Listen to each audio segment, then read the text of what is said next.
So when the girls do like say reunion shows and stuff like that, so would that be considered? You can't use the trademark without the There you go. trademark owners. Okay. That's Yeah. like me saying, whatever, like you just said, Yeah. Coke or whatever. I can't You can't unless it's monetize their trademark without them, approving it. and once again, that goes back to your business savvy on just what we talked about at the beginning, and something that's being savvy and knowing the ins and outs of this And business. I Because tell there you, are a lot of artists, a lot of people that have had their hands in a lot of stuff that don't own shit. well, I tell you, I'm so proud. Something happened last week that made me so proud that I was just, something I read talked about the beehive.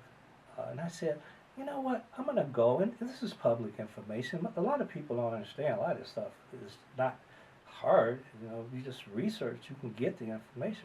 I said, I wonder who owns the trademark beehive. And I just smiled when I went to the U.S. Trademark Office of who owned the trademark. Your daughter. Yeah.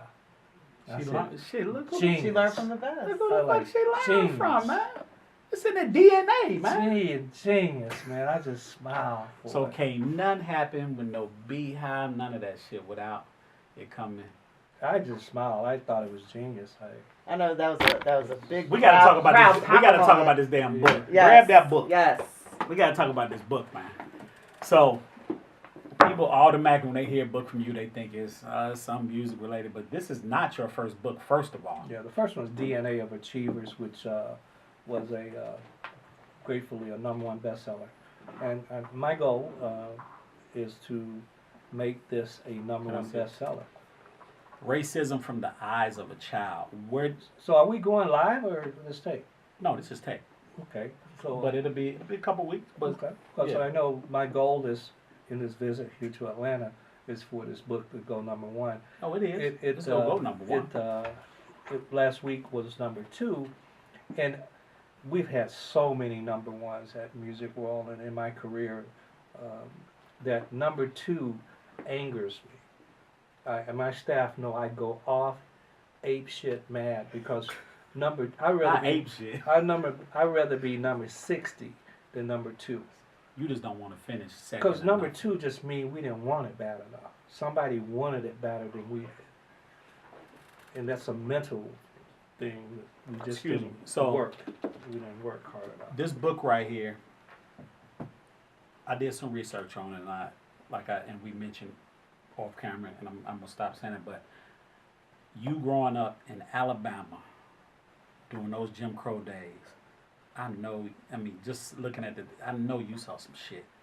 Well, I tell a quick 2-minute story, Les, and this is how the book opens. I'm 5 years old. My mother, I grew up in Gaston, Alabama, which, by the way, is 2 hours from here. 2 hours. Half, 2 hours. I used to make that drive. Right on, yeah. And I was born in 1952, which makes me 66. And so at age 5, my mother, we used to go down to this country town called Marion, Alabama. Coretta King, my mother. I was just my about to mother say went that's to what high Coretta school. Scott King. Yeah. And I think T.D. Jakes. and Andrew Young, Ambassador Andrew Young, I believe his deceased wife was from. Yeah. All from Gaston, Marion, Alabama. But it's a country, as we call it. Yeah, It's it definitely is a country. 2,500 people. My grandparents lived on a dirt road, a little tin house, outside bathroom. But we would go in the summers. My brother, he's deceased now, but he was 9 years older than I. And my mother was like oil and water with my grandmother, Hester Hogue. And this night they got into an argument. My mother decided, hey, I'm going to take the kids. We're going to go to the nearest relative, which is a mile up the highway. And so here we go. There's no lights. We got the moon, the stars. We go walk the dirt road. We get to the main country highway. And we began to see these lights in the distance. And then we began to hear these horns. Every time I tell this story, it's as if I'm there. Yeah. And we hear these horns in the distance. My mother's holding both our hands. And the horns got louder. The lights got brighter and closer. And then finally, my mother said, "Hey, we got to get in the woods." So we jump in the woods in the bushes on the side of the road, and then the cars got closer, and then she got on top of me and started praying. And I started crying. She was like, "Shh, be quiet." And then she told my brother Jesse, "If anything happens, this is a mother's love. If anything happens, take your brother, go up under that barbed wire fence, and you just run in that pasture with the cows. And y'all just keep running, keep running." And so finally the cars passed, and we felt safe, and my mother did, and we got out of the woods. And then, you know, on the highway was these flags, you know, the ones you stick on back in the day. Mm-hmm. And I'm a kid, I'm 5, I don't know, I pick up a few, she spanks my hand, and that's how I started the book out. That was a KKK rally. Wow.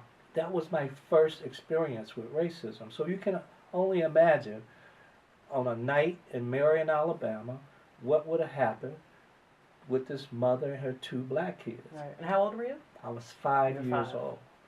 And that's why I titled the book Racism from the Eyes of a Child. You know, tomorrow... It just talks about your early days, or does it talk about even... Because you lived in Texas, which we know that can... Well, it talks about, Jerry, you know, I never went to a black school until my junior year of college. Now imagine that. I was born in 1952. I never went to a black school because my mother, being from Marion, she was very active in the civil rights movement in Gaston, Alabama. Good deal. So I went to a Catholic elementary school in Gaston, Alabama, if you can believe that, with white nuns. I went to Litchfield, which had about 600 black kids. Not the culture, but you were in a white school because Brown Board of Education was It was 54. And So then freedom of choice was 56. And part of this is so you were integrated even that, and Yeah, that was was talking about segregated. late 50s, early yeah, 60s. yeah, That that's had what to be I'm rough saying. on you. I'm I sure was you one experienced of the some. first, and I share that story with because a lot of young people and a lot of people, even your ages, don't know what we went through, so that we could sit here today. I want to say I dedicate this show to 2 people: my brother, my friend, Mr. Shakir Stewart, and my father. He passed in 2016. I miss you, Dad, Mr. Thomas Clark. We are signing off on the Legendary Jerry podcast. That's our social media handles. Miss Jamie Page. Jamie Page on Instagram. And on IG, everything, I'm Big Jerry Clark. And please tune in, tune in every Wednesday to the Legendary Jerry podcast. But go on YouTube, subscribe, become a subscriber. Don't miss a beat. And this gentleman right here is, as you see, we're going to sign off, but it's one of my favorite guys ever. As a black father, I look up to this guy, straight up, I'm not saying, but do your research and see what this guy really means on the whole. Google all right? can be your best friend. Everything. Well, you know, I call it Professor Google because you can find all the answers.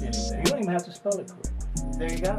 Jamie Page, Dr. Matthew Knowles, Big Jerry Clark, we are signing off.